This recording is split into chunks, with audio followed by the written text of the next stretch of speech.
What's up, Chasers? You're now with me. My name is Shy, here to give you another episode of Hangover. Wait, I just got word. We are doing a very special spillover episode because our guest is actually currently overseas, and you know what? With the power of technology, we get to still speak with them. And with that, let me introduce to you our two-time Grammy winner, two-time Academy Award winner, Mr. Peabo Bryson, for his special episode of Spillover with yours truly. My name is Shy. Go check this out. Hi, Peabo. Good afternoon on my end here in the Philippines. I know you're already so tired with the many No, interviews. I'm not. Thank No, we you. got time to know. No, take your time. Yeah, actually, I took a peek earlier during the press con, and you're very vocal about a lot of things. By the way, this isn't the official interview just yet. It's just Okay. an intro. This is just me getting to warm myself up, and Oh no, say what say how you feel. It's okay. I want to hear it. It helps me know you.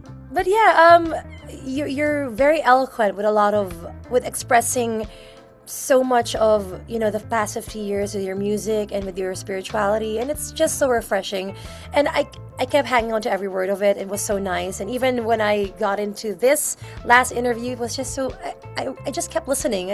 I just wanted to say I just wanted to do this in the coffee shop with you or something. That's how I Well, felt that's listening to you. it really is a coffee shop conversation, isn't it? You know, it's Yes. I like that. It's uh learning how to write, having to teach myself how to write.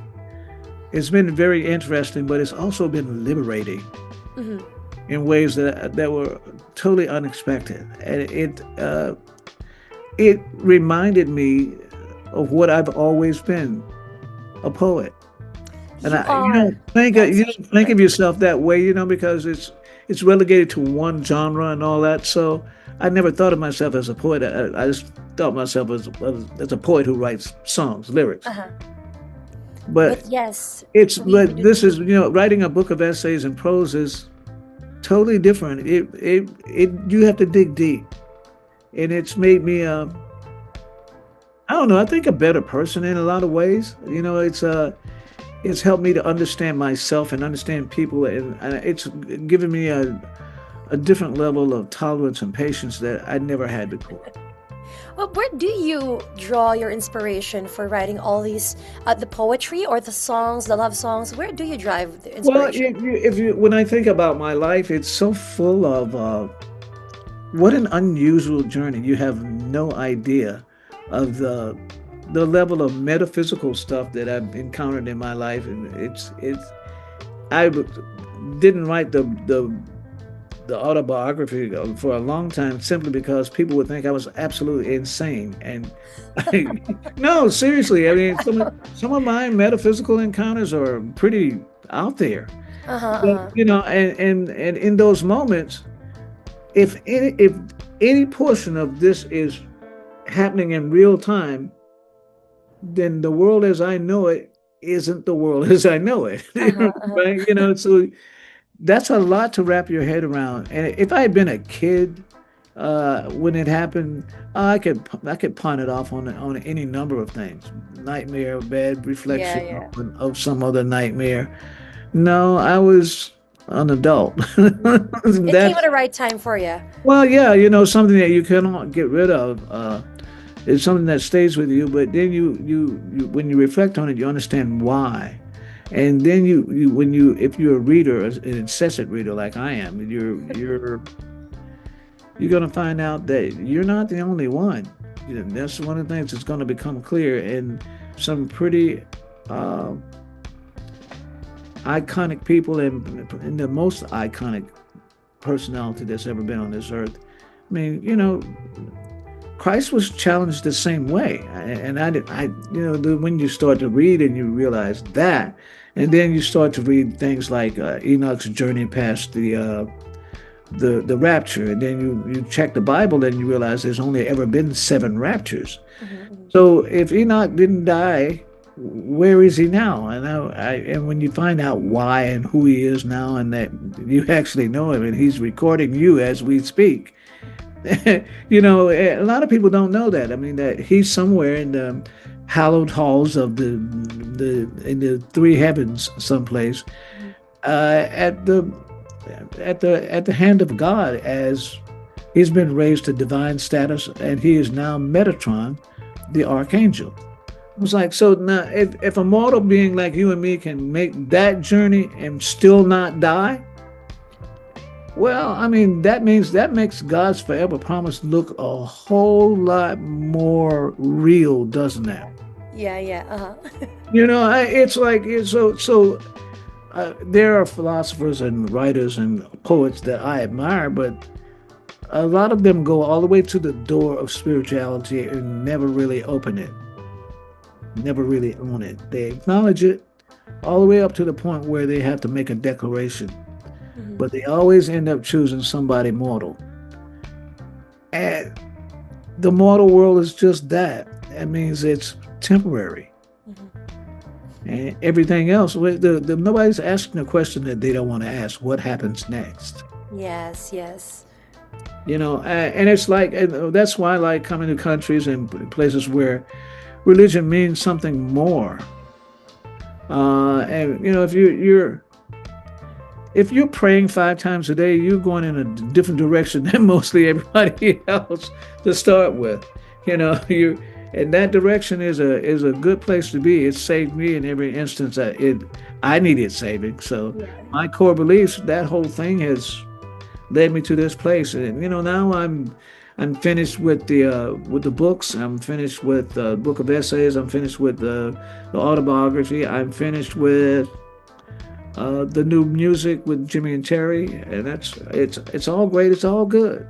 And some of we're calling the album Grace because 6-7 years ago when I had the heart attack, I didn't even know my wife knew CPR. Oh, okay. Right? Glad she did. You think maybe? It's like, so when you realize that someone breathed for you when you could no longer breathe for yourself, and that someone also prayed for you when you could no longer pray for yourself, that's different. And my wife's British, and that means there's not a whole lot of faith you can put in that. I mean, I understand. Have you ever heard a vicar try to preach a sermon? No. No, he looks out at his parishioners and he stands in the pulpit and he goes, "Oh, virtue." That's it. That's the highest gear he's going to. It's like, whereas I'm a Southern Baptist, where and God said, I mean, it's a totally different vibe, right? And that's all my wife knew was the civility of religion, but not in that moment. She grabbed the limited Bible that was 270 some odd years old and threw it on the floor, and then opened to a page, and she got down on her knees and prayed for God not to take me. That's lovely. I'm just, I can't. I look back at it, and every time I look at my 8-year-old and my wife, I'm just so grateful for every single moment. And my wife is 30 years younger than me, so it's like somebody said, "You're gonna, she's not gonna always look like that." I said, "I'm not married her because of the way she looks. I'm married her because she's the nicest girl I've ever gone out with." It's beautiful. Period. It's beautiful. Well, it's one of those things where I was meant to meet that person. Nancy Wilson, of all people, told me I was not going to find what I was looking for in America, that I was going to have to go and find it somewhere else. And she told me where. She said, "You're going to find it in England." I said, get out of here. It was a long time afterwards. That's a scary prophecy. That's a wild prophecy. It's scary, isn't it? So, I went there to do a thing with this crazy guy, David Guest, who was married to Liza Minnelli. He was absolutely different. So I went there because James Ingram was going to do it, and he could not do it. So he suggested me, and this guy got him to call me and ask me to do it. So I did it. And I walk into the rehearsal the first day, and I look across the stage, and there's a background vocalist, and I'm looking at her going, "Oh my God, I've written 1,000 songs about her. There she is." That's her. I know it. And sure enough, I mean, you should have been there in the room when I was trying to convince her of this. This was not, it was not an easy task. But, we've been married for 15 years and we have an 18-year-old. I It's mean, an beautiful. 8-year-old. An 8-year-old, yeah, your son. It's 15 years. And, somebody asked me in one of the interviews, what do I do now? I said, I got an 8-year-old and he's got a new puppy. Yeah, You you're gonna think I'm do the whole doing dad thing over again. Makes Oh you feel so man. young. Well, it does, and bless his heart, he has no idea that I'm old. That's perfect. That's perfect. That's the way we want it to happen. Oh Well, yeah, yeah, you, well, now, I just want to ask you. You spoke about your wife and how there was some sort of, I would say, a prophecy of how yeah. she was chosen for you, right? But I also want to talk about how you actually choose your co-duets, your leading ladies, for example. I just want to share a really quick story, and it's so funny. Call me Go naive on then. if you want, Peabo, but um, when I first watched your music video for with Celine Dion, you were so convincing with how you sang it. I thought you were married. I thought you were married. And then when the next song came in for A Whole New World, I was confused. Again, I was young. So it's so convincing because how you write these love songs, how you sing them, how you deliver them. But I gotta ask now, how do you choose whom you get to collaborate with, whether it's for a duet or for any other piece of work that You you do? don't. Oh. You don't get to choose. I Mhm. didn't meet Celine until we were actually in the studio together, getting ready to Oh sing. wow. Yeah, that's true. I mean, and she was, quite frankly, she was afraid that she was worried that I was not the real deal, that I was like, one of those manufactured voices. Hmm. I can't tell you the relief that was in her eyes and the expression on her face when she realized that I was actually the real deal. And that she could be herself and she didn't have to modify her approach or in any way, shape, or form. She didn't have to. And she smiled at me for that, and I smiled back at her. The trick there is that you got to fall a little bit in love with your duet partner. There's, Hmm. there's nothing for it. And there's not anything not to love about Celine. There's not anything not to love about Regina Bell. There's not anything to not to love um, about Natalie Cole. You can't you love them. You give that, and Roberta Flack taught me that. Yes. She Also Roberta Flack. yeah, she's Roberta was like she taught me how to play to my duet partners' strengths and weaknesses equally, so that strength sounds they're stronger, and the listener doesn't perceive any weaknesses at all. Hmm. So quite brilliant when you think about it. And she basically Roberta's a teacher, and as a conversationalist, I mean, she's a fiercely read person and all that, very comprehensive in terms of she's a teacher by nature, Hmm. and that's what she always was. You know, and what do you say to Luther Vandross when he calls you up and said, we need to do that song? He wanted me to. He always tried to get me to do that song with him that he and Gregory Hines did. All right. He's like, it's what do you say? You say you go, yeah, if you really feel strongly about it, you don't. Do I need to be here? Or do I need to be there? And he'll tell me the truth about something.